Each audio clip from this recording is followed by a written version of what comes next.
চাপা ঝোল, তারপর হচ্ছে আলু পোস্ত, আর হচ্ছে চাটনি নাকি মা?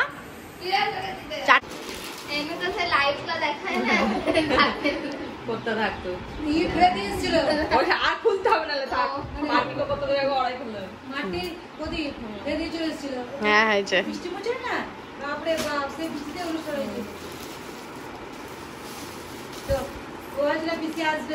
বাহ, hello everyone, welcome to Swati's blog. তোমরা সবাই কেমন আছো? আই হোপ তোমরা সবাই ভালো আছো। সবাই ভালো থেকো, সুস্থ থেকো, হ্যাপি থেকো। আর এখন যারা চ্যানেলকে সাবস্ক্রাইব করনি গাইস, প্লিজ চ্যানেলকে সাবস্ক্রাইব করে পাশে বেল আইকনটা ক্লিক করে নোটিফিকেশনটা অল করে দিও, যাতে আমি ভিডিও ছাড়ার সঙ্গে সঙ্গে নোটিফিকেশনটা তোমাদের কাছে পৌঁছে যায়।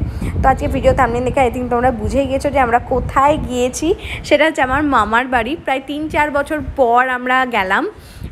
মানে আমার মামার বাড়ি হচ্ছে আসানসোল, অনেকটাই দূরে। আর আমরা যেহেতু রামপুরহাটে থাকি, মানে রামপুরহাট থেকে আসানসোল অনেকটাই দূরে আমাদের কাছে, যাওয়াই হয় না বলতে গেলে মামার বাড়ি। আগে তো ভাবতাম, দিন গুনতাম যে কবে যাব মামার বাড়ি, আর এখন তো মানে হয় না। তো দাদুর শরীর খারাপ, তো দাদুকেই আর কি দেখতে যাওয়ার কথা। আর মারা গেছে 2 দিন আগে, মানে মা বাবা গেছে শুক্রবারে, আর আমরা আজকে যাচ্ছি হচ্ছে রবিবারে।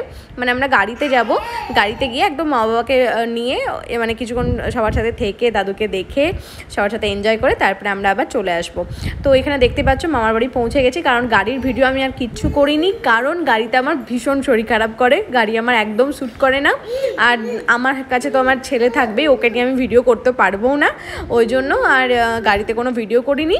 একদম মামার বাড়ি গিয়ে মানে আসানসোল পৌঁছে গেছে। আর এখানে দেখতেই পাচ্ছ, এখানে এখন সবাইকে দেখাচ্ছি। আমার দাদুকে দেখালাম প্রথমে, বুনি, দিদা, মামা সবাইকে দেখাচ্ছি। আর অনেক দিন পর মামার বাড়ি গিয়ে মনে হচ্ছে সব কিছু চেঞ্জ হয়ে গেছে, এত ভালো লাগছে কি বলবো। আর কথাতেই তো আছে, মামার বাড়ি ভারী মজা কিলচর নাই। মানে মামার বাড়ি আমার মনে হয় প্রত্যেক জনের কাছে একটা মানে আবদারের জায়গা, যেখানে দিদা থাকে, দাদু থাকে, মামা থাকে, মামি থাকে, ভাই হোক, বুনি হোক, বা দুজনেই হোক কেউ থাকে। তো একটা মানে আবদারের জায়গা, ভীষণ মানে কি বলবো, খুব মানে মিস করছিলাম খুবই দিদা, দাদুকে, বুনিকে, সবাইকে খুব মিস করছিলাম। তো ফাইনালি আমরা যাবো না ঠিক হচ্ছিল না, কারণ দিদির ছেলেও যেহেতু একদমই ছোট। তো ফাইনালি আজকে আসতে পেরে ভীষণ ভীষণ ভীষণ ভালো লাগছে। আর বিশেষ করে দাদুর জন্য, দাদুর শরীরটা একদমই খারাপ, আর দিদির ছেলেকে দাদু দেখেও নি, ওই জন্য আর কি সবাই মিলে গেলাম। একদম মা বাবাকে নিয়ে আমরা বাড়ি ফিরবো, এই রকমই প্ল্যান আছে। আর দেখতেই পাচ্ছ আমাদের জন্য অনেক কিছু খাবার করেছিল, মানে লুচি, আমি এটা খেয়ে নিয়েছি, তারপর ভিডিও করছি আর কি। আর আমার মামার বাড়িতে 12টা বিড়াল আছে, 12টা বিড়াল, মানে ওরা কাউকে খেতে দিচ্ছিল না, এমন পুরো মনে হচ্ছিল যে সেনাবাহিনী, একটা ছুটছে তো পরপর 10টা ছুটে বেড়াচ্ছে, এইরকম আর কোনটা হচ্ছিল। বেশ ভালোই মজা করছিলাম। কোথায়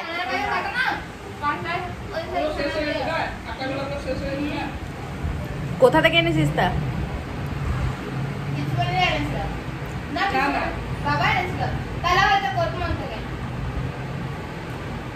এখানে বসে বসে এখন লাঞ্চের মেনু ঠিক করা হচ্ছে।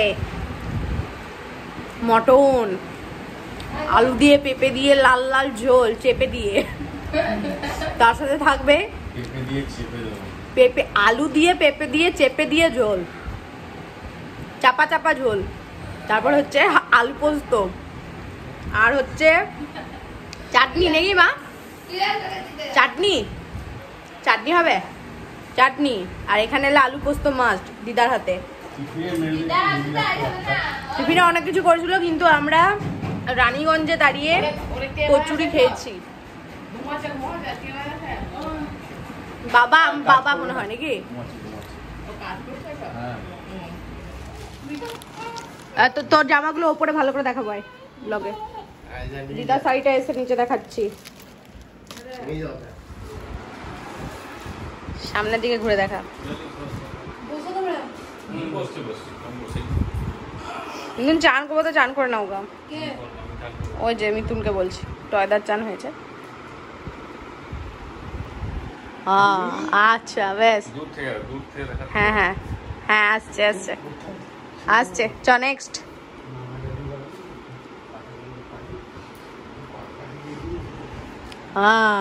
বাহ,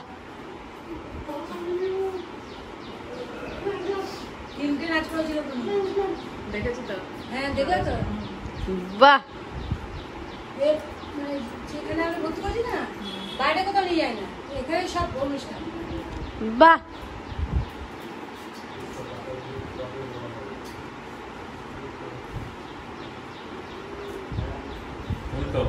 উল্টো রে খেপা, উল্টো দেখাচ্ছে। বাহ অনলাইনে ড্রেস কিনেছি বাবা। নাচে জানে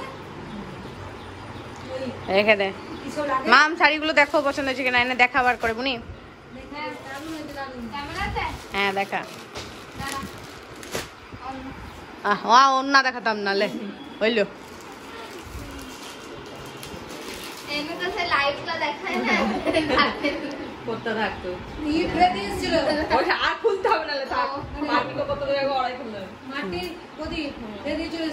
হ্যাঁ হয়েছে।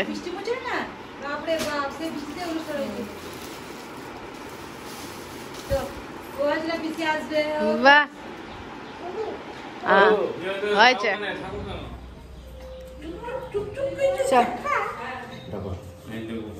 এই তো গপলু, এই তো সামনে আছে গপু শোনটা এটা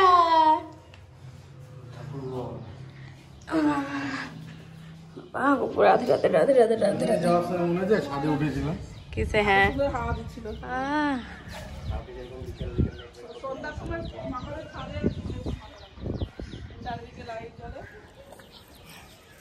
বুনিকে কি চিনেছে দেখো। বাবু ধারে নিয়ে যাস না, মাসি বলে কথা। আর জানোই তো আমার একটা রোগ আছে যে আমি ভিডিও করতে করতে মানে করতেই আর কি ভুলে যাই আর কি। তো আমার খাওয়া হয়ে গেছিলো, তারপর মনে পড়ছে আমি তো খাবারের যে আর কি লাঞ্চের কী মেনু হচ্ছে আমি সেটাই দেখাতে ভুলে গেছি। মানে এখানে দেখতে পাচ্ছ আমাদের কিন্তু এখানে সববার খাওয়া হয়ে গেছে, এখন বাবা মামা আর মা খাবে। তো ভাবলাম ভিডিও করে আনি একটু। আর মটনটা আমার মা করেছিল, বেশ ভালো করেছিল। আর তো আলু পোস্ত ছিল, চাটনি ছিল, এগুলোই ছিল। ভিডিও করতে ভুলে গেছি, সেটা যে বুনি যে জামাগুলো দেখাচ্ছিল ওটা যেহেতু আমরা আর কি প্রথমবার গেছি সেই জন্য আমি আর দিদি দিয়েছি। তারপর দিদাকেও শাড়ি দিয়েছি।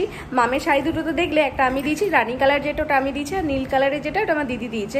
মামাকেও দিয়েছি আর দাদুকে এরকম টাকা দিয়ে দিয়েছি, কারণ দাদু তো খুব একটা জামা কাপড় মানে পরেই না বলতে গেলে। তো বললাম যে তোমার যেটা আর কি ইচ্ছে খাওয়ার ইচ্ছে হবে তুমি দিদাকে বলবে, দিদা সেটা এনে দেবে।